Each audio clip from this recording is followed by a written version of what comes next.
जय श्री राम दोस्तों। आज हमारा वीडियो भारत के सबसे ताकतवर लोगों के बारे में है। आज हम भारत के 10 सबसे ताकतवर लोगों के बारे में जानेंगे। हमारी लिस्ट में नंबर 10 पर है भारत के राष्ट्रीय सुरक्षा सलाहकार अजित डोभाल। मई 2014 में इन्होंने यह पद संभाला था। इन्हें 21वीं सदी का चाणक्य भी कहा जाता है। 1968 बैच के IPS अजित डोभाल को कैबिनेट मिनिस्टर रैंक का दर्जा दिया गया है। 7 साल पुलिस की सेवा देने के बाद इन्हें IB में नियुक्त किया गया था। इन्होंने मिजोरम में 1970 के समय चल रहे सेपरेटिस्ट मूवमेंट को खत्म करवाया, जिसके लिए इन्हें राष्ट्रपति पुलिस मेडल भी दिया गया। ऐसा ही कारनामा इन्होंने सिक्किम और पंजाब में भी किया है। पाकिस्तान में भिखारी बनकर रहते हुए इन्होंने पाकिस्तान के न्यूक्लियर प्लान को भी एक्सपोज किया। IC-814 की हाईजैकिंग के समय भी इन्होंने ही आतंकियों से नेगोशिएशन की थी। 30 साल IB में सर्विस करने के बाद 2005 में ये रिटायर हो गए। 2014 में इन्हें बीजेपी गवर्नमेंट में NSA का पद दिया गया। पाकिस्तान में हुई दोनों सर्जिकल स्ट्राइक्स के मास्टरमाइंड अजित डोभाल ही थे। ऐसे बहुत से कारनामे इनके नाम पर दर्ज हैं। हमारी लिस्ट में नंबर 9 पर है मुकेश अंबानी।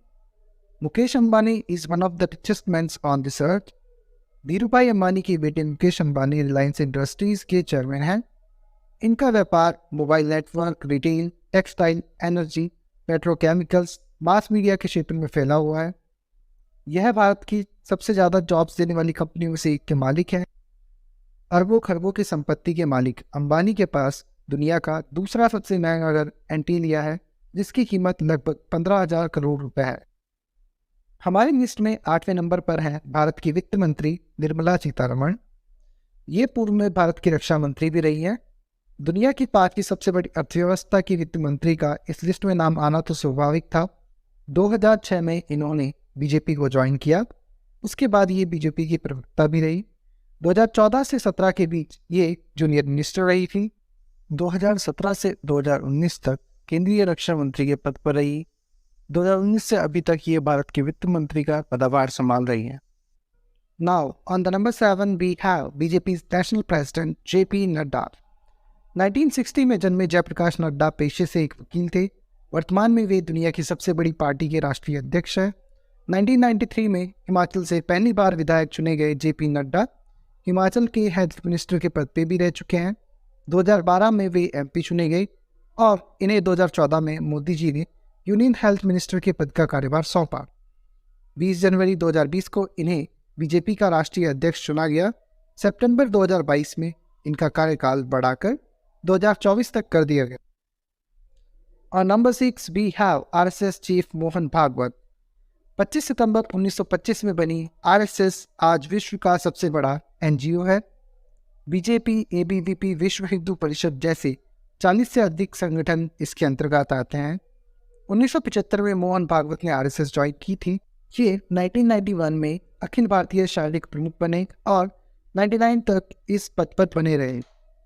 2009 में ये संघ प्रमुख बनाए गए। 2014 में बीजेपी की सरकार बनाने में RSS का बहुत बड़ा योगदान है।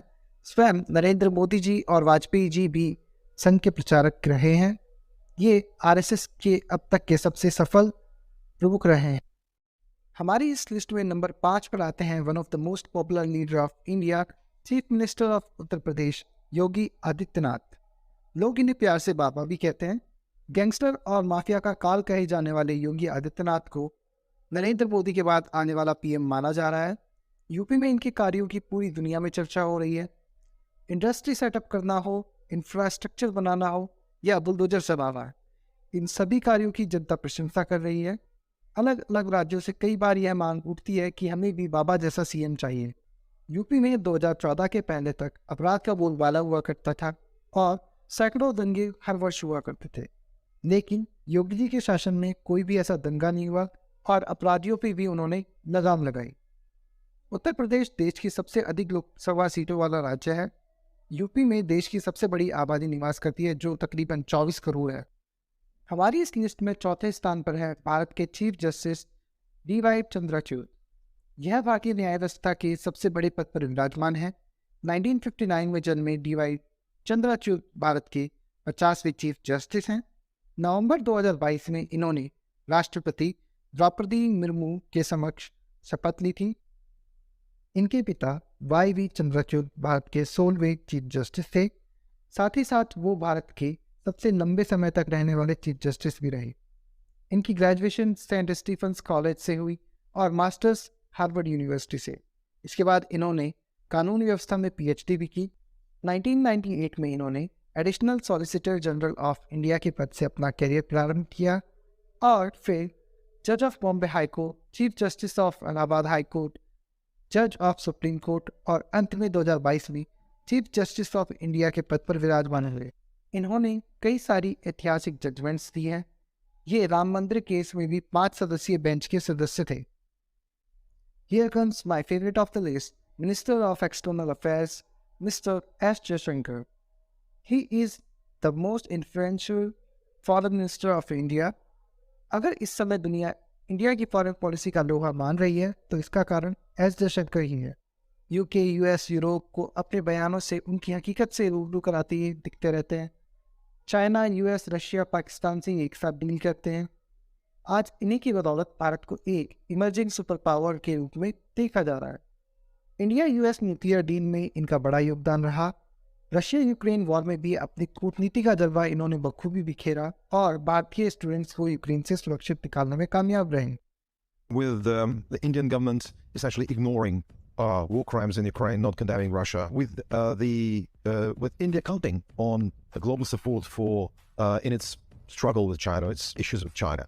How do you think you'll be trusted by others after that? Why do you think anyone will help Delhi after you didn't help others over Ukraine? Thank you.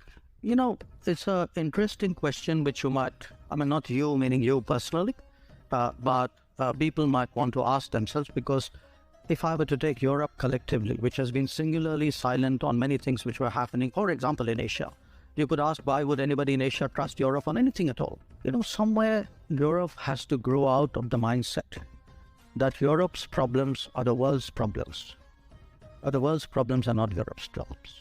इनका यूरोप को लेकर दिया गया ये बयान पूरी दुनिया में वायरल हुआ और लोगों ने इसे खूब सराहा। मेरी लिस्ट में नंबर 2 पर आते हैं हमारे मोटा भाई अमित शाह।